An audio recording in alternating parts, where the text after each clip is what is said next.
नमस्ते दोस्तों। आज हम एक बहुत ही रोचक और अद्भुत विषय पर चर्चा करेंगे। आज हम बात करेंगे भगवान विष्णु के विश्राम के बारे में, जो हिंदू धर्म में एक महत्वपूर्ण स्थान रखता है। आपने सुना होगा कि भगवान विष्णु हर साल 4 महीने सोते हैं। यह समय चातुर्मास कहलाता है। चातुर्मास का समय हिंदू पंचांग के अनुसार आषाढ़ शुक्ल एकादशी से कार्तिक शुक्ल एकादशी तक होता है। आइए जानें कि इसके पीछे क्या रहस्य है। क्या भगवान भी थक जाते हैं? क्या उन्हें भी हमारी तरह आराम की जरूरत होती है? यह सवाल बहुत ही दिलचस्प है। धार्मिक कथाओं के अनुसार भगवान विष्णु का यह विश्राम केवल शारीरिक नहीं, बल्कि आध्यात्मिक और ब्रह्मांडीय संतुलन के लिए होता है। इन सवालों के जवाब हमें धार्मिक कथाओं और प्रकृति के चक्र में मिलते हैं, जिनमें ब्रह्मांडीय ऊर्जा के पुनः संतुलन का होता है, जो हमें भी जीवन में संतुलन और विश्राम का महत्व सिखाता है।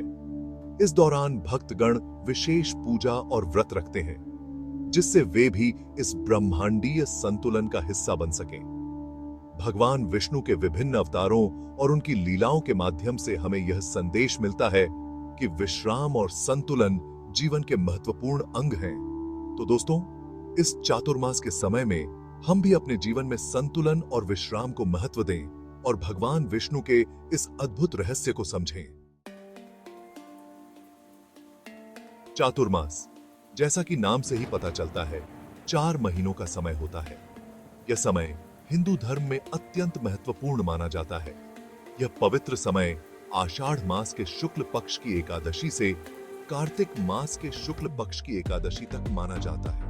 इस दौरान भक्तगण व्रत, पूजा और ध्यान में लीन रहते हैं। यह समय बारिश का होता है, जब प्रकृति खुद को फिर से जीवित करती है। चारों ओर हरियाली छा जाती है और वातावरण शुद्ध और ताजगी से भर जाता है। इस समय शुभ कामों पर रोक होती है और धार्मिक अनुष्ठानों और आध्यात्मिक साधना को महत्व दिया जाता है।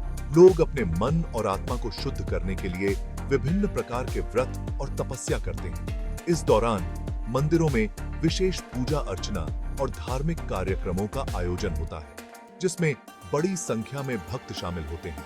चातुर्मास का यह समय आत्मनिरीक्षण और आत्मशुद्धि का अवसर प्रदान करता है, जिससे व्यक्ति अपने जीवन को एक नई दिशा में ले जा सकता है, बल प्रदान करता है। धार्मिक किताबों में भगवान विष्णु के विश्राम के पीछे कई कारण बताए गए हैं। एक मान्यता के अनुसार, जब भगवान विष्णु ने हिरण्याक्ष नामक राक्षस को मारा, तो वे थक गए थे। उन्हें आराम की जरूरत थी, इसलिए वे क्षीर सागर में शेषनाग पर सोने लगे।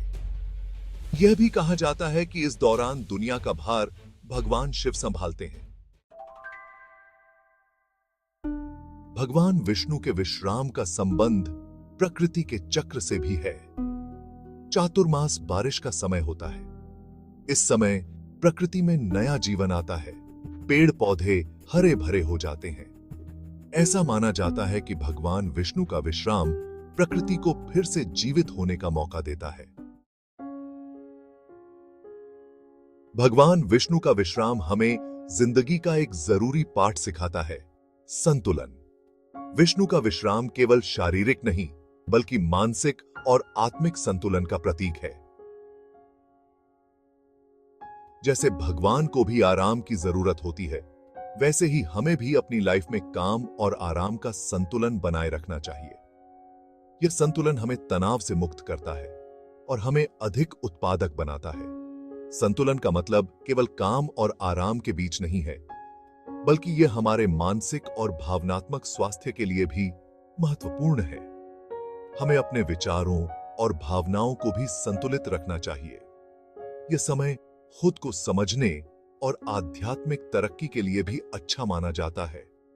ध्यान और आत्मनिरीक्षण के माध्यम से हम अपने अंदर की शांति और संतुलन को पा सकते हैं। चातुर्मास के दौरान हमें अपने अंदर झांकना चाहिए, अपनी कमियों को दूर करना चाहिए और जीवन के असली मकसद को समझने की कोशिश करनी चाहिए। यह समय हमें आत्मनिरीक्षण और आत्म सुधार का अवसर देता है। आत्मनिरीक्षण से हम अपनी कमजोरियों को पहचान सकते हैं और उन्हें सुधारने के लिए कदम उठा सकते हैं।